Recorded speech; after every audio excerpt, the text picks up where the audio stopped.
এনো নামাজ পড়ে কোনটা বুঝা? এনো নামাজ পড়ে কোনটা বুঝা?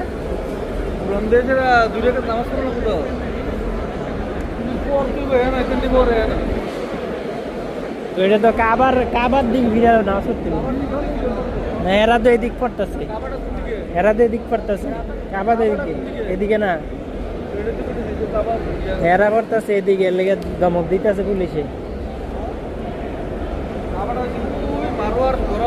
এইদিকে এইদিকে।